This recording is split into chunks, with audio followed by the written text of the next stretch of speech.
Hey everyone, my name is Taryn and thank you so much for stopping by my channel, Nicole Flower House. This week I am doing a follow-up video to a video I did a little while back about forcing ranunculus for Valentine's Day, and that is for February 2023. The reason I am trying to do this is because the majority of flowers used for Valentine's Day in the United States are imported from other countries, mainly South America. And so I just want to push the envelope and try to get more local growers involved in Valentine's Day. If my ranunculus experiment doesn't work, then I still have my dried celosia bouquets that I worked on over the summer, but I really wanted to try and see if I could get fresh flowers in February. I will also link a short video below that gives more information about flowers and where they come from for Valentine's Day in the United States. The first video I did about this was back in maybe April of this year when I was just trying a new way of pre-sprouting ranunculus corms. That way is where you soak the corms and then just put them in the refrigerator to see if they will grow roots. Other farmers have had success with this, but mine did not sprout. But also my ranunculus corms were kind of old, so I still want to try that again. But this time I am going back to my usual process where I soak my corms. You can see them here in the water. I then went and put these bowls under the sink so that I had running water in the bowls the whole time they were soaking, just to keep oxygen going in there. I do have a bubbler I could have used, but I didn't really want to set it up, so that's just what I did this time. I let these corms soak for a few hours, maybe 3-ish hours. And while that was soaking, I was getting my potting mix ready. I just added some worm castings to this potting soil. It's organic and it's a natural product. The soil is kind of old, so I just wanted to give it a little refresh. These ranunculus aren't going to be in this soil for very long, but whatever I transplant them into will also benefit from the worm castings in the soil.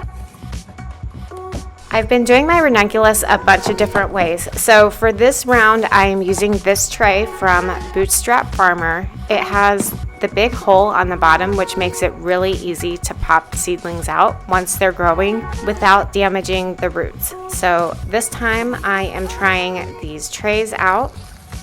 Once I have the soil in there, I'm just making a hole. Instead of packing it down and putting another layer of soil on top of that, I'm just making the holes to kind of compress the soil a little bit.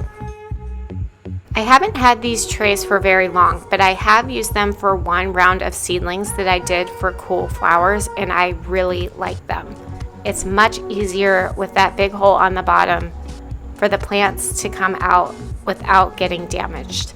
I've always had trouble with transplant shock, and this time I had much better success. All of the supplies I'm using in this video I'm going to link below. So these Bootstrap Farmer trays and 1020 trays I'll link below, as well as the soil and everything else that you see. All of the Amazon links are affiliate links, so if you use those you will help out my channel, and I do appreciate that. So now I'm just popping these ranunculus that have already soaked into this tray. It's a 72 cell tray, by the way. And once I get them all in there, I will take it back outside and cover up the ranunculus with more soil. And I'll water them in really good one time. You don't want the soil to be too wet with ranunculus, but you do need it to be damp. I'm also going to keep these somewhere nice and cool and not on heat mats because ranunculus do not like heat. Earlier in October, I also got some ranunculus going, and this is the way Nicole does it from Flower Hill Farm, where she just put them all into a tray and not individual cell trays. I really like this method also. It was super easy to get these plants out of this tray as well. So I'm just looking for ways to make it easier and reduce transplant shock on my seedlings, and this was a good option. These are 5-inch pots, also from Bootstrap Farmer, and I'll link those down below. And they're really sturdy and designed to be used for many seasons if you take care of them and don't let them sit out in the sun and stuff like that. The soil I used for this was the same as you just saw, except I didn't have the worm castings at this point. And I do want to mention that this is a potting soil, and in my climate in 7B, I'm in North Carolina, our humidity is crazy. So a potting mix is actually going to retain too much water, usually for seedlings and definitely ranunculus. So I have this super dry compost. This is actually compost that's really old. And so I like to mix 50% of the potting mix, which is CocoLoco by Fox Farm, with 50% of this dry sandy compost that I have. I know it doesn't have much nutrition left in it, but I'm basically just using it to make the soil drain better. So I am just taking half the potting mix and then half of this dry sandy compost. I'm going to mix it together so it's nice and even in the pot. And then I will put a ranunculus in here. Now, a 5-inch pot probably isn't the most desirable amount of space that a ranunculus would like, but I'm hoping that it'll work for this short period of time that I'm going to have them in here. What I'm going to be doing is growing these on my deck under grow lights.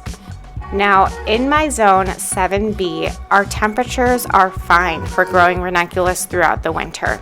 And I was kind of stumped as to why they didn't bloom earlier or how I could affect when they bloomed. And after reading a lot, I think what's missing during the winter hours to get these to bloom sooner is daylight hours. So I'm going to grow these on my deck under these grow lights, and I have a waterproof power strip out here. Even though this is a covered porch, it shouldn't get wet. I have an old dining room table out here that I've added some height to with these risers. The lights have dimming knobs, so for the first couple of weeks I had them on 50% just to get the plants used to them, and then I'm going to turn them up to 100%. So I'm hoping that if I give these plants 12 hours of daylight throughout the winter, that they will bloom earlier, closer to January. And as they start blooming, I can cut and save them in my cooler and hopefully have ranunculus for Valentine's Day. I know it won't be a huge number of ranunculus, but I just want to see if this works. I also have a fan blowing up toward these lights. There are heat sinks on these lights, but they do produce quite a bit of heat, especially since I have them all contained underneath this table. And honestly, like our weather right now, even though we've dipped down into the 30s overnight, we're having like a hot spell. It's like 80 degrees during the day. These ranunculus I planted outside back in October, and they will serve as a good comparison to compare these plants with the ones I'm growing on my deck. That way I can see the differences between the vegetative growth and when they both start blooming. I hope you enjoyed this information, and if you find this experiment interesting, you can subscribe and follow along and find out what happens. I'm really hoping that this all works out, but we'll just have to see. If you enjoyed this video, give me a thumbs up, and the best way you can support me and my channel is to subscribe and share it with your flower-loving friends. I'll see you next time. Bye.